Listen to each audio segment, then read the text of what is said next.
So let's make sure when we're talking about x to the minus 1, before we'd go, yes, it's 1 over x. When we're talking about inverse functions, f to the minus 1, it is not equal to 1 over f of x. This is actually called, anyone want to know? Starts with an R. Well done. This is what we call the reciprocal function. Cow. Who's going to make a? We're saying cow? Coal. Reciprocal. We'll check that in a minute. It's the reciprocal function as opposed to the inverse function, okay? This one is the inverse. Now, it is cow.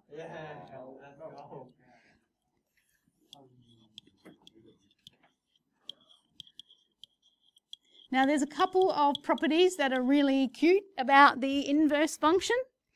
The first cute property is to find the inverse function.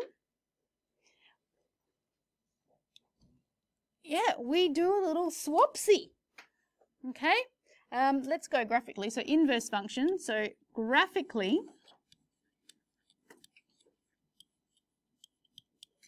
I think I've jumped the gun here a little bit. Anyway, graphically, this is when we get a reflection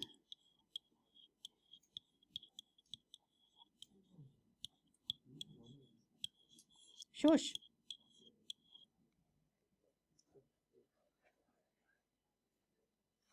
This is when we have a reflection in y equals x. And you go, what does that mean? I'm glad you asked.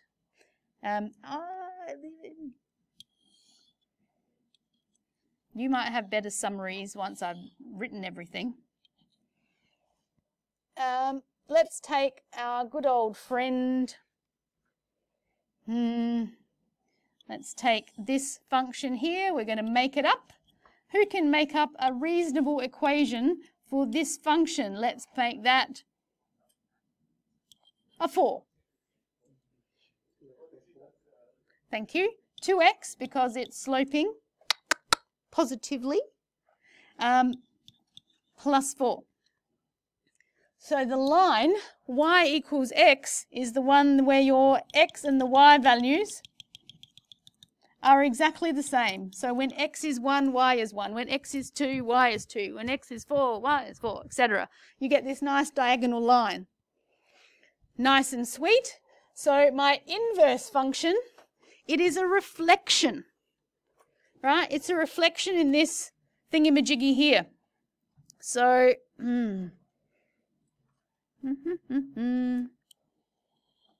oh, that's not very good.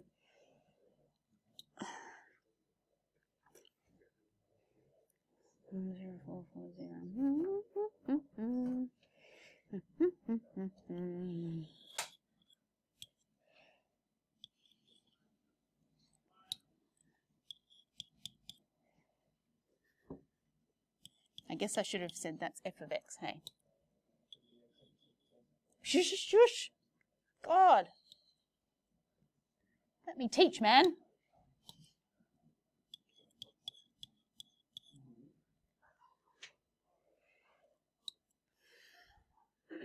So, when we reflect this in the y equals x axis, as Kunal was saying, right, we actually get this cute little thing that happens. So this coordinate here, oops, is 0, 4.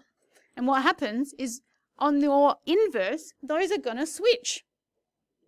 The x swaps with the y value. And so this would be the value for 0.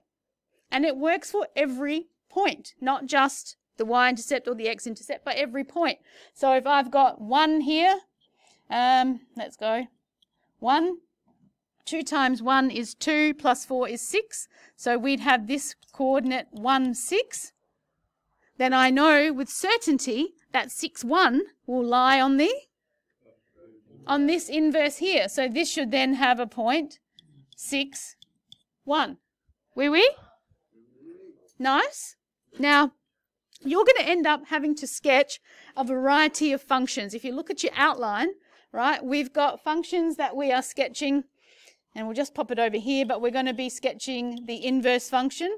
We're going to be sketching f of the modulus of x, the modulus of f of x, and, of course, the actual reciprocal, and maybe the reciprocal of f of the modulus. So we're gathering all of these things, and each one is going to have a specific little thing about, property about them, which is really cute. And end of the day, you've actually got your graphics calculators that will also assist you. However, I could just give you a random function. You don't have the equation, and you're going to have to sketch based on the geometric properties. So this first one is to know that the inverse function, we reflect it in y equals x. Happy days? Right? Not every function is going to have an inverse. And I'll just pop this out. Hang on, we'll just do this. Swap. So find the inverse.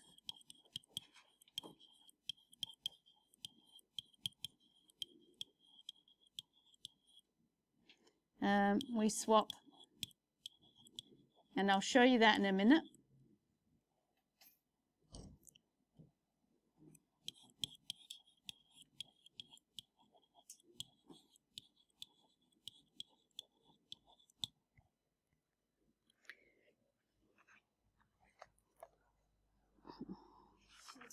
Just like to go on my merry way. Ba-da-ba, 3A.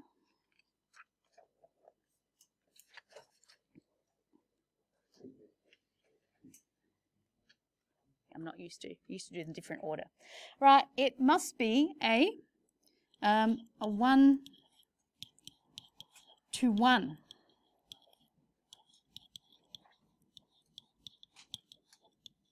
So we'll just put in there, only 1-to-1 functions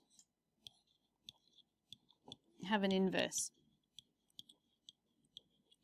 And you might be going, hell's bells, what is a 1-to-1 function? Now this is very tricky. Very, very, very tricky.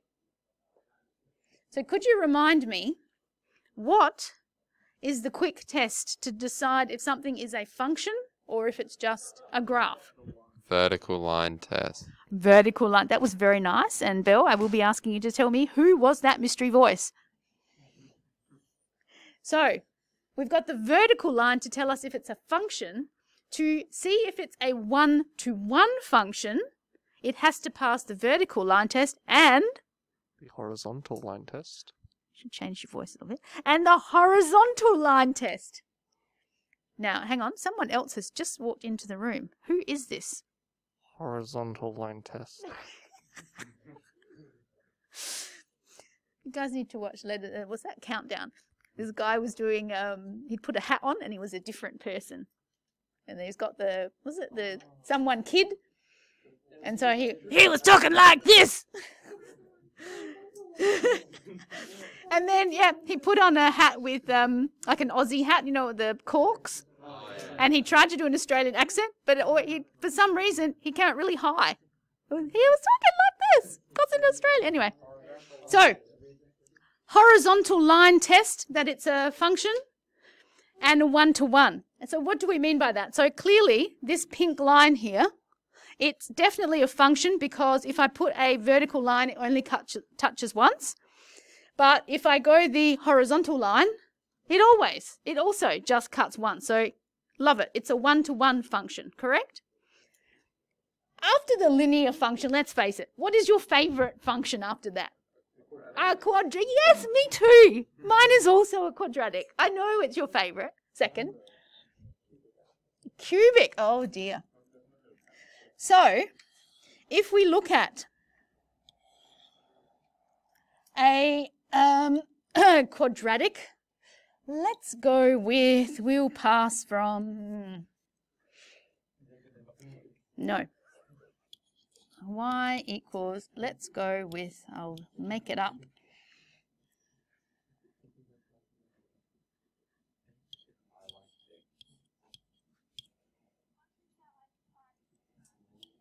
All right, what's that? X squared. Take 4x plus 4.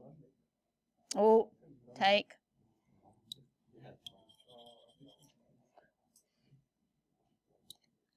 I want it to cut. Take 6.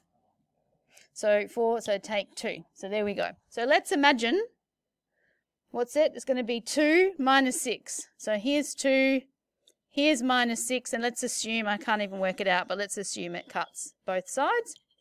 So this, my vertex, is 2, 6. So it's our favourite function, and we go, we love it, we love it, we love it. Is it a function to start with? Absolutely. Is it? Is it, mystery voice? Yeah. Because it passes the vertical line test. But does it pass the horizontal line test? No. No. Because clearly, when we have, whoop, oh, how sad. It has more than one x value for one y value, correct? So it's not 1 to 1. So this technically will not have an inverse. However, you can change its domain. So if I now say a certain portion of this, I can turn it into a function. What portion would that be? One of the portions. So I'm going to, and most of the time they just go to the right. But if I say, look at that, and if I go x greater than or equal to what value? Greater than or equal to 2. Now I have turned this into a 1-to-1 function. And if I was to just say, hey, can you sketch the inverse? We would go, here's y equals x, and what we want to do is reflect just that portion. I'm going to go a little bit thicker now.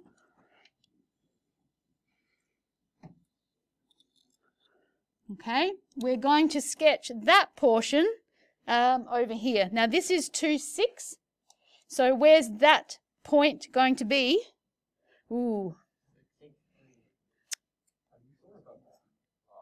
That's not going to work. Oh, that's minus. I was going to say.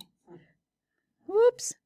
That wouldn't have worked otherwise. So we're going to go minus 6 and 2.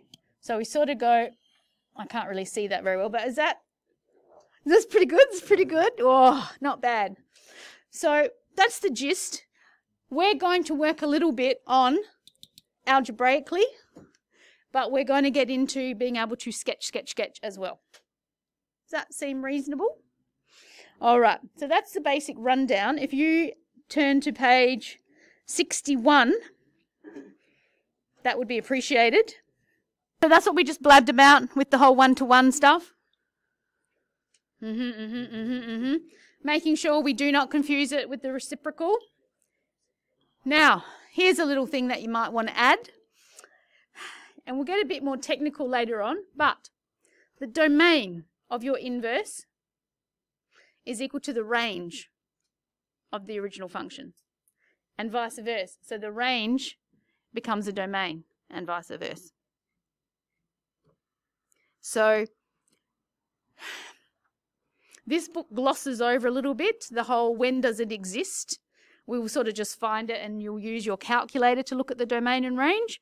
But I'll give you some questions later on where it's like, ooh, without actually figuring it out, how can we? But anyway, I will do that for you. So on the same axes, graph f and its inverse. So you can see very clearly they're just doing this by using swapsies. So can we graph the original function? Sure we can, and then we just invert. So we swap 0, 3 becomes 3, 0, 2, 7 becomes 7, 2, and so on and so forth. Correct? Doable? We just ran through one of those. How can we do it and find the equation of our inverse function? Well, we love it. So if you can look over here, and you don't have to write this down because we'll actually go through and do a question, but your original function is y equals 2x plus 3. Try and get out of the habit of then doing your next line, y equals, right? Actually have inverse. So f to the minus 1, and I put little dot dot. Because what have they done from this line to this line? we've swapped the x's and the y's. And now it's your turn to do some algebra and get y by itself. So this one's really easy because it's linear. Get rid of the plus 3, take 3, get rid of the times 2, divide 2. And then we end up when we say, ah-ha-ha, therefore this is my inverse function, right? Obviously, the functions are going to be a little bit more complicated. I saw Eden smile there up the back. Her eyes are smiling, but not overly complicated, seriously. They don't go too nuts. This is nice. It's more the theory, okay? And you can even put in a little bit of our function stuff that's going on over here, right? So if you do the function of the inverse, we get back to x. If you do the inverse of the function, you get back to x. If you don't, oh dear. There'll be some stuff going on there. All right. You can read that, you can read that. Are we ready to just dive straight in? Yeah, man. So, some of these are nice, but we'll get to that. We just talked about this where you can just have part of the function and make it a one-to-one. So, whew. For each of the following functions on the same set of axes, we're going to graph it. We're going to find the inverse using coordinate geometry, gradient. Oh yeah, are we going to? Not really. And we're going to find the inverse using variables, interchanging. Do we want to do both? Okay, sure. Do you want to do it without me or do you want to do it together? They all just said without. Fine, fine. Don't forget to put the label so you can find your work really easily. So what is it? 3B. Thank you. All right, so first thing, we're going to say f to the minus 1 to show that we're finding the inverse, and then put your little, if you try and go equals, just muddles everything up.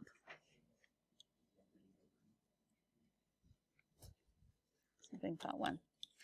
Okay, and basically, we look at this.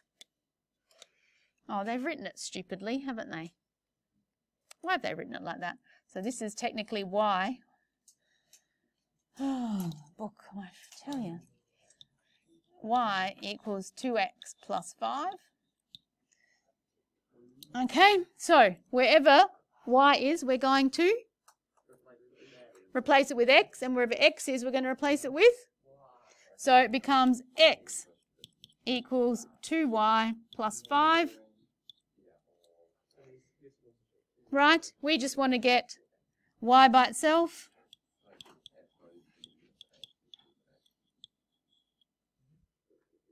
Right?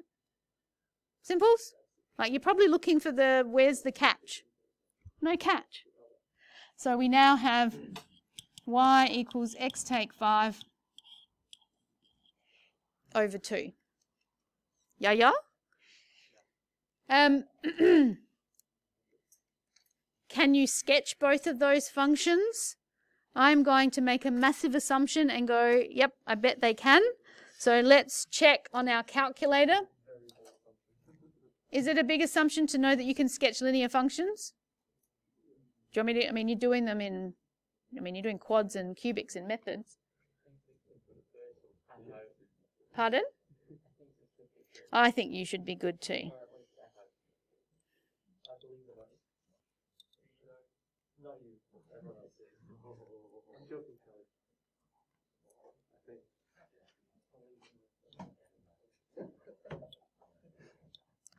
Okay, so by all means, you can check. What have we got? 2x. If you want to see the reflection, you can type in x. Do you guys know how to change your line? Do you know what I mean by that? So this one, I can go to Tools, Style, and I can press a little ... right, instead of a straight line. So I've got my y equals x, and I can check for my inverse. What was it? Should be able to look and do it. X take 5 over 2. Yeah.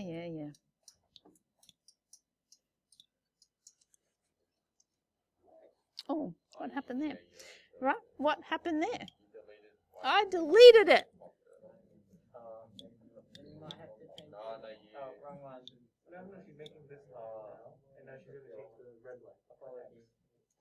Oh, I changed it. I see what you mean. Beautiful. Remember that your screen is not square. It's a rectangle, so it doesn't go nicely if you went Shift Zoom. Oh, not Zoom, Shift View Window, Initial. That's when you get, it's actually proper. That's when it looks like a circle and not an oval if you draw a circle. But anyway, you can zoom in, zoom out. Anyway, it's there, you can check. We don't really care. Okay? Remember, you can also refer to the function at the top, but when they get a bit more complicated, we'll show you that. Do we need to go f of minus 1 of f of f? Let's try it. I'm struggling with my words. Shh. It's a bit off-putting, you natter all the time, you two.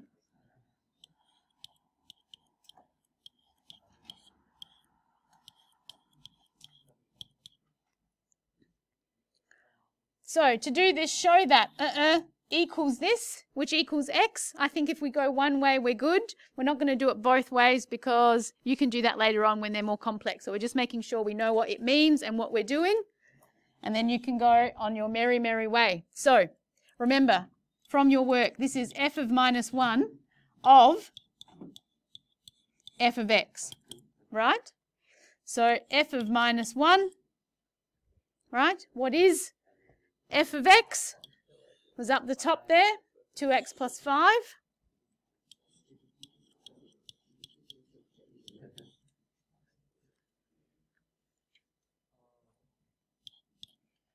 And so what is this now telling me to do, Will?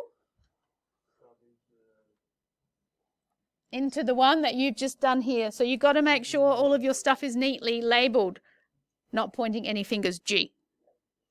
And Will. It's all over the shop. So now we've got to do really neatly and nicely because I've got to read your work. Okay? So not random, down the page, margin. All right, so we're going to put 2x plus 5 wherever x appears here. So that's going to be 2x plus 5, take 5, all over 2. We're getting a tingly, fuzzy feeling because, woo, 5 take 5 cancels, and 2x over 2 is in fact x, and that's what we were after. And I'm assuming that you could do it the other way and sub 2x plus whatever this into the other one. Good? All right, fly be free, my butterflies. Number 3.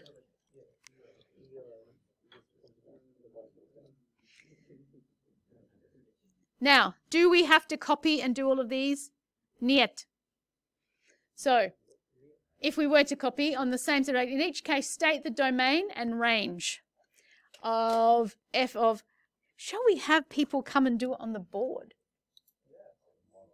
How's that? And then you don't have to copy them down because you will be doing a fair few.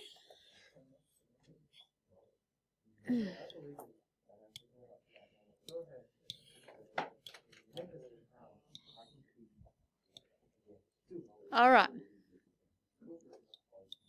So do B and D. And we've noticed the domains, the domain of the original function is the range of the inverse, and the range of the original is the domain. And if I just repeated myself, oops, I didn't know if I had stopped the video or not.